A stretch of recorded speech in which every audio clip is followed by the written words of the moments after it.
morning sun filtered through the tall windows of Kensington Palace, casting long shadows across the ornate hallway where Prince William stood motionless.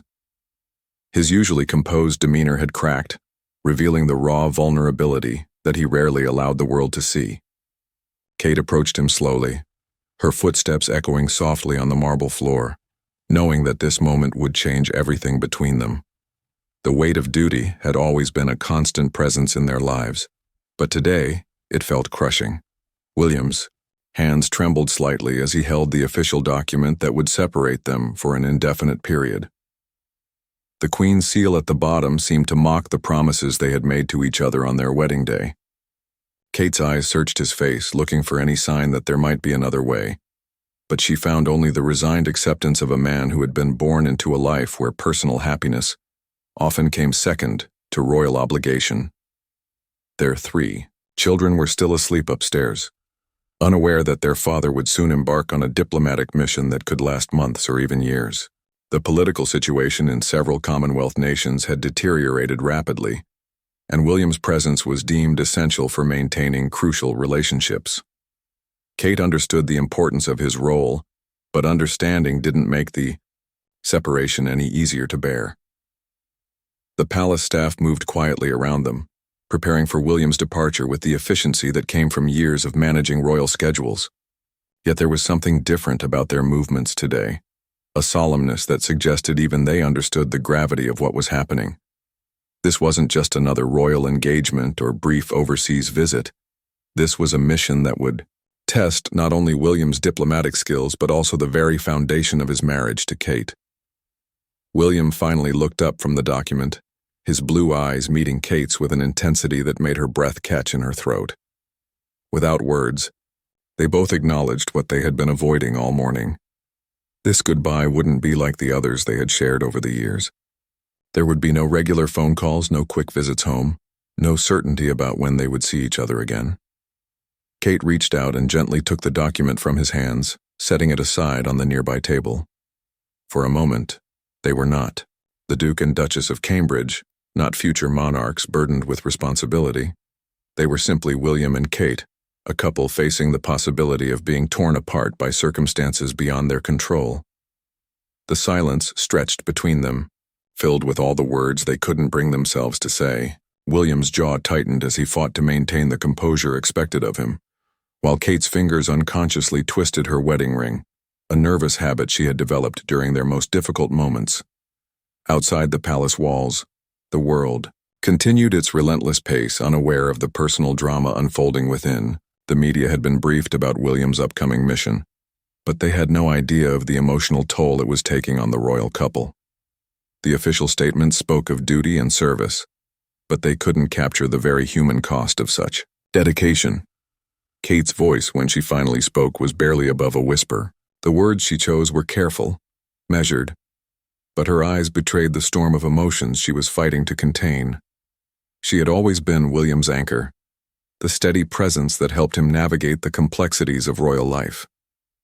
Now she faced the prospect of weathering the storms alone, at least for the foreseeable future. William stepped closer, close enough that she could see the flecks of gold in his eyes and the tiny scar above his left eyebrow from a childhood accident. These intimate details, so familiar and comforting, would soon become memories she would cling to during the long separation ahead. He reached up to touch her face, his thumb tracing the line of her cheekbone with a tenderness that spoke volumes about their bond. The sound of footsteps in the distance reminded them that their private moment was drawing to a close. Soon the palace would be filled with officials, security personnel, and staff members, all focused on ensuring William's mission proceeded smoothly. But right now, in this quiet corridor bathed in morning light, they existed in a bubble of intimacy that the outside world couldn't penetrate. Kate leaned into his touch, closing her eyes briefly to memorize the feeling. When she opened them again, there was a new resolve in her gaze. She had made a decision that would surprise everyone, including William himself. The strength that had first attracted him to her, that had helped her transition from commoner to future queen, now crystallized into something even more powerful. Kate's unexpected announcement sent shockwaves through the assembled palace staff. She would not simply wait at home while William fulfilled his diplomatic duties. Instead, she intended to accompany him on the most dangerous parts of his mission, leaving their children in the capable hands of trusted family members and caregivers. The decision went against every protocol, every piece of advice from security experts, and every instinct of a mother who had never been separated from her children for more than a few days. William's reaction was immediate and fierce. His protective instincts, already heightened by the stress of the impending separation, flared into something approaching anger. The quiet corridor suddenly became a battlefield of whispered arguments and desperate pleas. He couldn't bear the thought of Kate exposing herself to the political instability and potential dangers that awaited him in the troubled Commonwealth nations. But Kate had inherited more than just grace and poise from her middle-class upbringing. She possessed a stubborn determination that had carried her through years of public scrutiny and royal expectations. Her voice remained steady as she outlined her reasoning, each point delivered with the precision of someone who had thought through every possible objection. She reminded William of their wedding vows, of the promise to face whatever challenges lay ahead together. The palace's senior advisors were hastily summoned to an emergency meeting. The mahogany-paneled conference room, usually reserved for matters of state, became the setting for an unprecedented discussion about the role of the modern royal spouse. Maps were spread across the polished table, security assessments were reviewed, and contingency plans were hastily drafted and discarded. Charles, arriving unexpectedly from Highgrove, brought with him the weight of his own experience and the perspective of someone who had watched his parents navigate similar challenges. His relationship with Camilla had taught him about the delicate balance between duty and personal happiness. As he listened to William and Kate's debate, he saw echoes of his own struggles with royal expectations and the price of putting service above personal desires. The Queen's private secretary delivered a message that would prove pivotal to the entire situation. Her Majesty's response to Kate's proposal was characteristically brief but profound. She had faced her own moments of choosing between duty and family, and she understood the unique pressures that modern royals faced in an increasingly connected and scrutinized world. Meanwhile, in the nursery upstairs, the children continued their morning routine, blissfully unaware of the monumental decisions being made that would affect their lives. Charlotte's laughter echoed through the halls as she played with her governess, while George practiced his reading and Louis built elaborate structures with his blocks. Their innocence provided a stark contrast to the complex adult world of duty and sacrifice unfolding below. Kate found herself alone in her private sitting room, staring out at the palace gardens where she had spent countless peaceful hours with her family. The roses were in full bloom, their vibrant colors a reminder of the beauty that could flourish even in the most structured environments. She thought about her own journey from a relatively ordinary life in Berkshire to this moment where her decisions could influence international relations. The weight of public opinion loomed large in everyone's calculations. The British people had embraced Kate as their future queen, but they had also invested heavily in her image as a devoted mother. Her decision to prioritize her role as William's partner over her immediate duties as a hands-on parent would inevitably spark debate and criticism. Yet she had learned that authentic leadership sometimes required making unpopular choices. William paced the length of his study, his mind racing through scenarios and outcomes. He had always admired Kate's courage, but now it terrified him. The Plour regions they would be visiting were experiencing civil unrest, economic instability, and in some cases outright violence. The thought of Kate facing those dangers alongside him filled him with a dread that no amount of royal training had prepared him to handle. The afternoon brought a series of secure phone calls with foreign ministers, security chiefs, and Commonwealth leaders. Each conversation added another layer of complexity to an already impossible situation. Some officials welcomed the idea of Kate's participation, recognizing the powerful symbolism of a united royal couple facing challenges together. Others expressed grave concerns about the additional security risks and diplomatic complications her presence might create. As evening approached, the palace took on an almost surreal quality. Staff members moved with unusual urgency, preparing for multiple contingencies while trying to maintain the appearance of normal operations. The media had begun to sense that something significant was developing, though the full scope of the situation remained carefully guarded.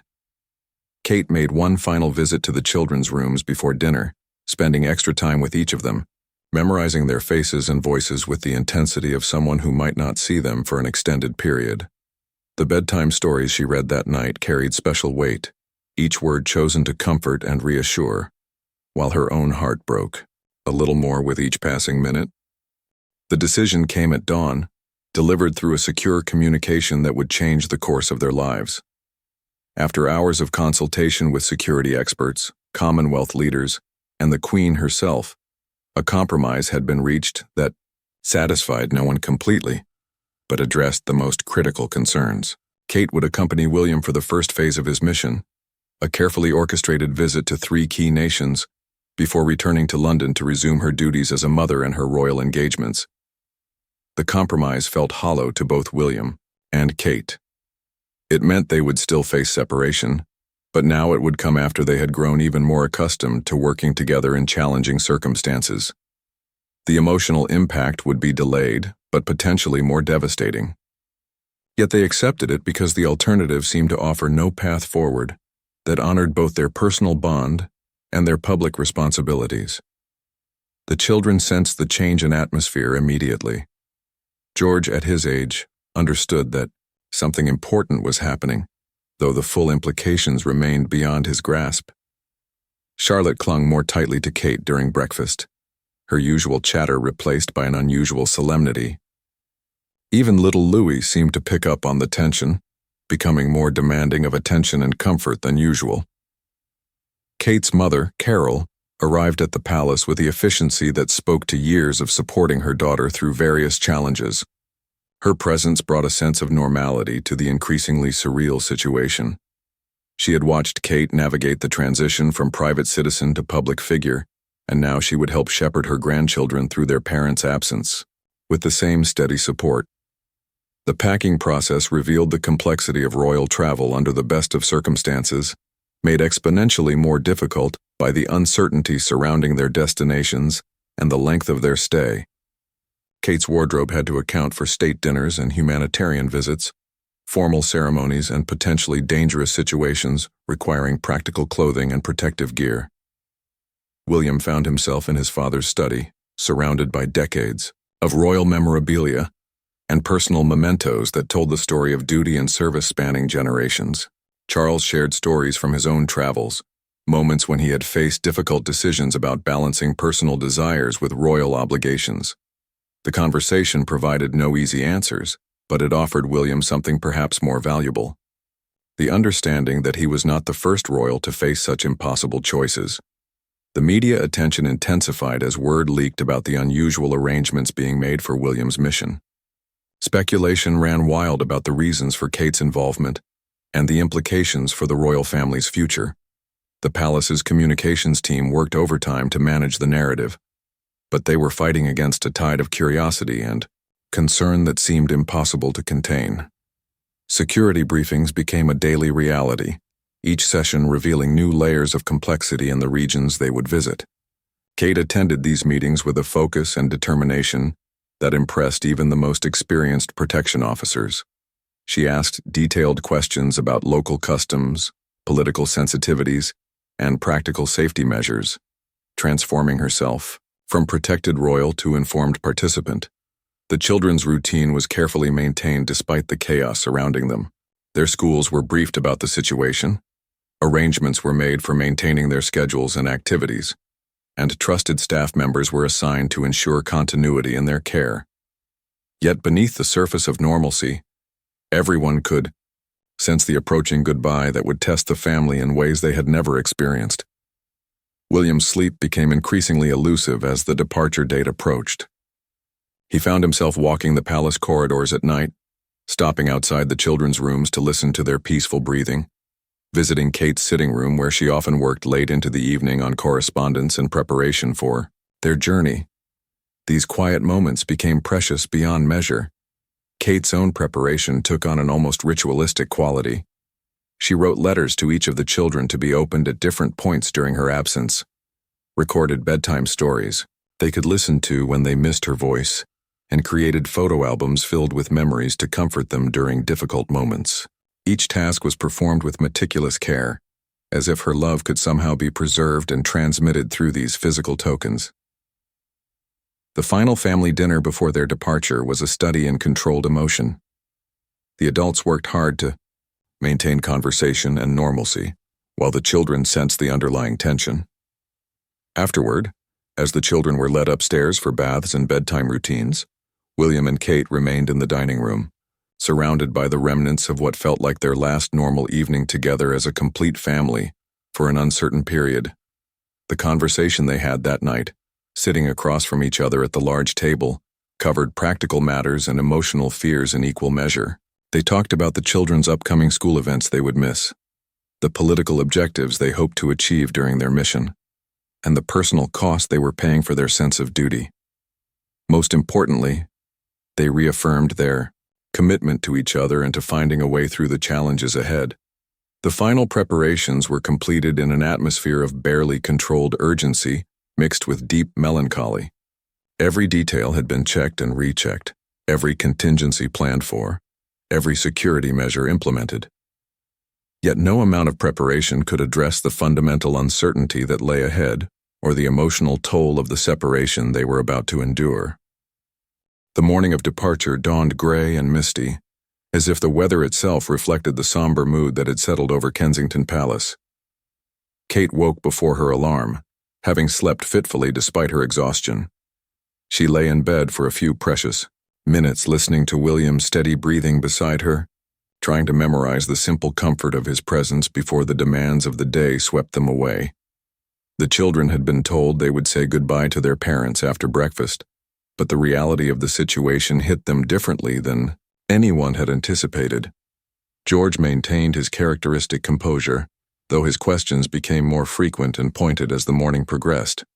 Charlotte surprised everyone by becoming unusually quiet, clinging to her favorite stuffed animal while watching her parents with solemn eyes that seemed older than her years. Louis, too young to fully understand what was happening, seemed to sense the emotional undercurrents around him. He became particularly attached to William during breakfast, insisting on sitting on his father's lap while eating his cereal and refusing to be put down even when practical necessities demanded it. The sight of the future king feeding his youngest son while dressed in his formal travel attire created a poignant image that would stay with everyone present. The goodbye scenes played out in the family's private sitting room, away from the official departure ceremonies that would take place later. Kate knelt down to Charlotte's level, taking her daughter's hands in hers and speaking in a voice that remained steady despite the tears threatening to overflow. The promises she made about staying in touch, about thinking of them every day, and about coming home as soon as possible, carried the weight of absolute truth mixed with maternal desperation.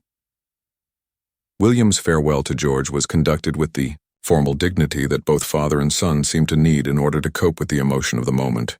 They shook hands solemnly, as William had done with his own father at similar moments, but the embrace that followed broke through any pretense of adult composure. The future king held his eldest son with a fierce protectiveness that spoke to every parent's fear of being separated from their children. The handover to the family members who would care for the children during their parents' absence was orchestrated with military precision, yet it felt achingly personal. Carol stepped forward with her characteristic blend of warmth and efficiency, immediately engaging the children in conversation about their plans for the day. The Prince of Wales and Camilla added their own reassurances, promising special outings and activities that would help fill the void left by their parents' departure. Kate's final moments with Louis were perhaps the most heartbreaking of all. The toddler sensed something was wrong but couldn't articulate his confusion and distress. His increasingly frantic attempts to stay close to his mother, his refusal to be comforted by anyone else, and his heartbroken cries when she finally had to let him go created a scene that tested everyone's composure to its limits. The transition from private family farewell to public departure required a complete emotional reset that both William and Kate had to accomplish in a matter of minutes.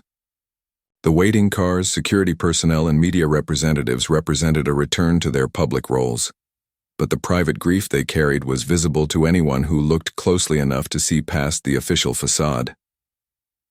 The drive to the airport, provided a brief respite from the intensity of the morning's emotions, though neither William nor Kate could bring themselves to speak much during the journey. They sat close together in the back seat of the official car, their hands intertwined, each lost in their own thoughts about what lay ahead and what they had left behind. The official departure ceremony at the airport was conducted with the pomp and circumstance expected for such occasions, but those who knew William and Kate well could see the effort it took for them to maintain their composure.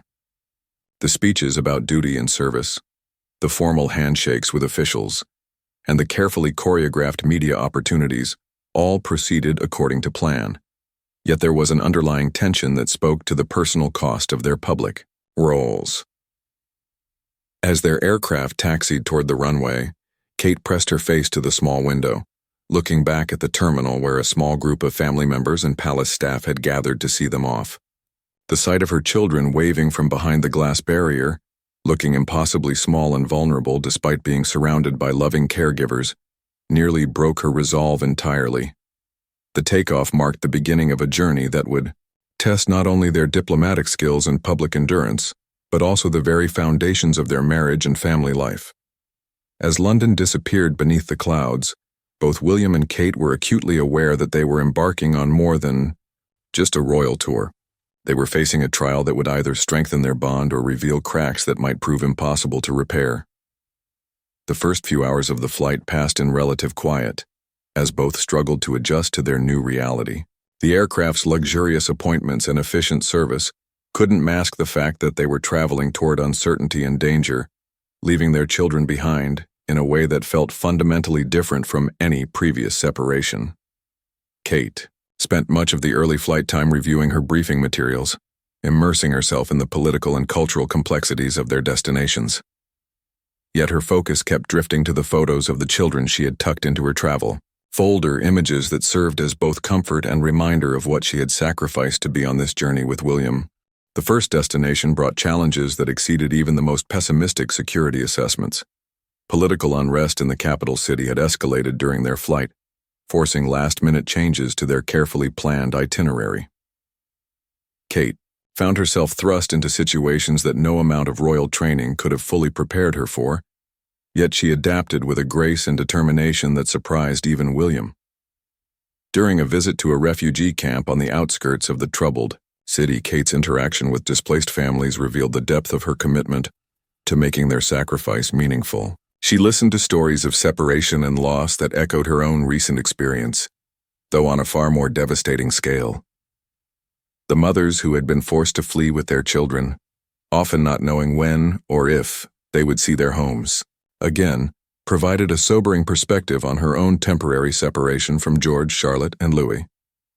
William watched his wife navigate these emotionally charged encounters with growing admiration and concern. The Kate he had married had always possessed empathy and strength, but the woman working beside him now demonstrated a level of emotional resilience and diplomatic instinct that took his breath away.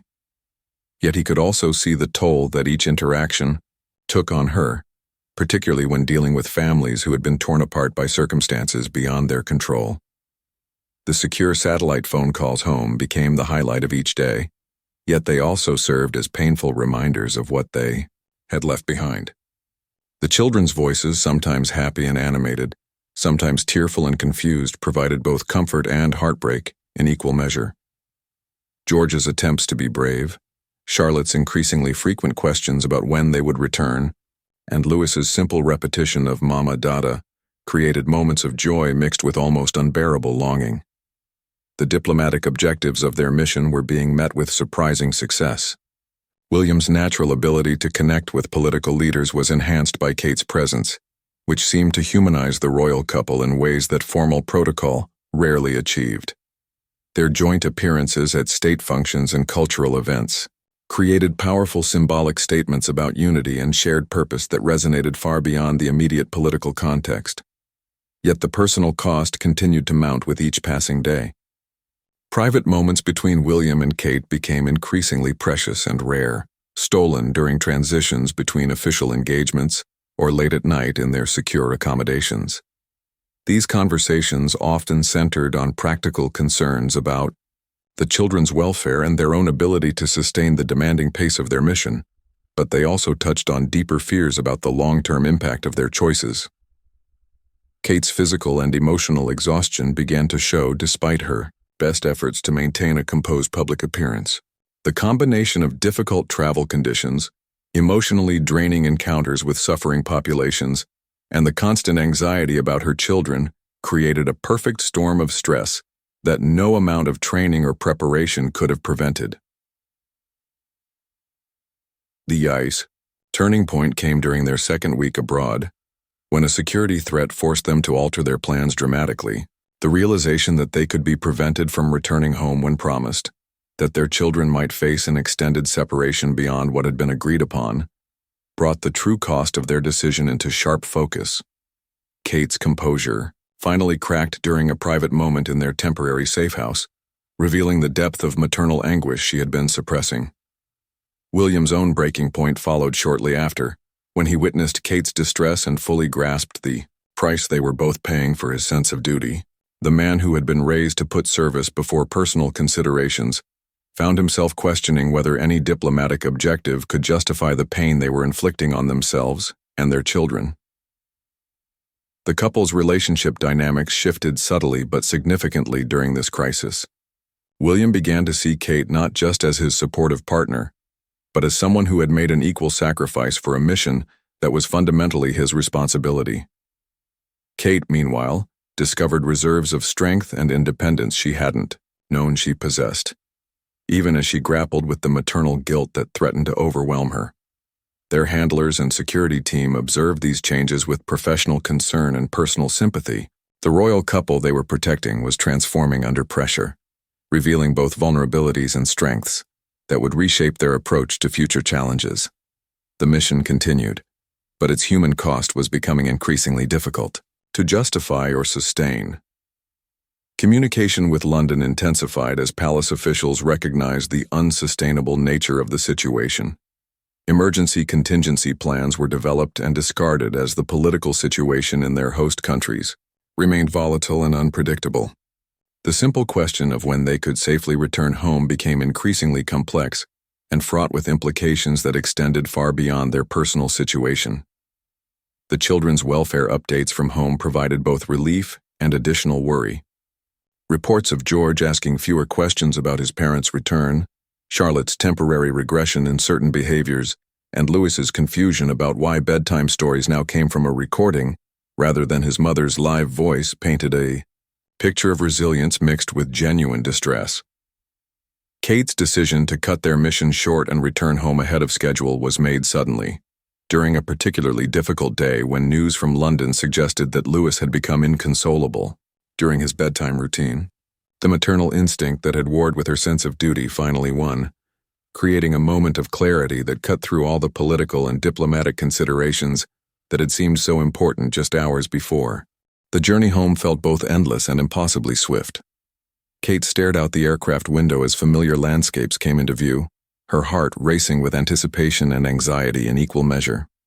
The decision to return early had created a cascade of diplomatic adjustments and security modifications, but none of that mattered compared to the prospect of seeing her children again. William, remaining behind to complete the essential portions of their mission alone, had supported her choice with an understanding that spoke to the depth of their partnership and his own parental instincts. The reunion at Kensington Palace exceeded every expectation and fear Kate had harbored during the long flight home. George's careful composure dissolved the moment he saw his mother, while Charlotte's joyful shriek echoed through the halls as she ran toward Kate with abandon. Louis, initially hesitant after the confusing days of separation, melted into his mother's arms with a completeness that brought tears to every adult witness. The first few days back home were marked by an intensity of togetherness that felt both healing and slightly desperate. Kate found herself reluctant to leave the children's sides even for brief moments, while they seemed to test her presence constantly, as if ensuring she was truly there and not planning another departure. The normal rhythms of family life slowly reasserted themselves, but with an underlying current of awareness about how precious and fragile their time together really was. Communication with William took on new dimensions of complexity and emotion. Their daily calls now had to balance his continued diplomatic responsibilities with his desperate desire to maintain connection with his family. Kate became his lifeline to normalcy and domesticity, sharing details about the children's days, their small triumphs and minor setbacks, their questions about when Daddy would return home. The media coverage of Kate's early return was intense and largely sympathetic, though not without criticism from some quarters about royal duty and consistency of commitment. Kate weathered the scrutiny with a new confidence born from her experience abroad and her clarified priorities. The mother who had returned was different from the woman who had left, more certain of her own judgment and less concerned with external approval. The children's adjustment to having their mother back while their father remained away presented its own challenges. George, in particular, seemed to struggle with understanding why Kate had returned if William could not. His questions became more sophisticated and harder to answer satisfactorily, revealing a maturity that was both impressive and concerning for such a young child. Charlotte's reaction was more straightforward but equally intense. She became Kate's shadow, accompanying her to every possible engagement and activity, as if physical proximity could prevent another separation. Her usual independence gave way to a clinginess that spoke to the depth of her earlier distress and her fear of experiencing such separation again. Louis's response was perhaps the most heartbreaking and the most healing. His joy at his mother's return was uncomplicated and absolute, but his frequent searches for William and confusion about his father's continued absence created moments of sadness that no amount of explanation could fully address. Yet his resilience and ability to find comfort in Kate's presence also demonstrated the remarkable adaptability of young children. William's return, several weeks later, created another emotional tsunami within the family. The reunion between husband and wife was watched closely by staff and family members who had witnessed the cost of their separation. The man who returned was changed by his solo completion of the diplomatic mission, bearing both the satisfaction of success and the weight of extended separation from his family. The children's reactions to their father's return revealed the different ways they had processed his absence. George approached the reunion with a reserved dignity that masked his relief, while Charlotte exploded with excitement and chatter about everything William had missed. Louis, after an initial moment of shy uncertainty, attached himself to his father with the same intensity he had shown upon Kate's return. The family dinner that first night back together was a masterpiece of controlled emotion and barely contained joy. Conversations overlapped as everyone tried to share their experiences and reconnect after the prolonged separation. The simple act of sitting around their dining table as a complete family felt simultaneously natural and miraculous. In the weeks that followed, William and Kate worked to process their shared experience and its implications for their future roles as royals and parents. The mission had been successful in diplomatic terms, but its personal cost had been almost unbearable. They had learned important lessons about the limits of duty and the non-negotiable importance of family unity. The lasting impact of their separation extended beyond immediate family dynamics to influence their approach to royal responsibilities going forward. Both William and Kate became more selective about engagements that required extended travel or separation, more insistent on maintaining family time despite external pressures, and more confident in making decisions based on their own judgment, rather than traditional expectations. The children, too, were changed by the experience in ways that would influence their development and their understanding of their own future roles. They had learned that their parents' public duties sometimes required sacrifice from the entire family, but they had also seen that their well-being remained the ultimate priority when difficult choices had to be made. The goodbye that had broken hearts ultimately strengthened the bonds between them all, creating a deeper appreciation for their time together and a shared understanding of what truly mattered when everything else was stripped away. The royal couple who emerged from this trial was more united, more confident, and more determined to find ways to serve their duty while protecting the family unity that had proven to be their most precious possession.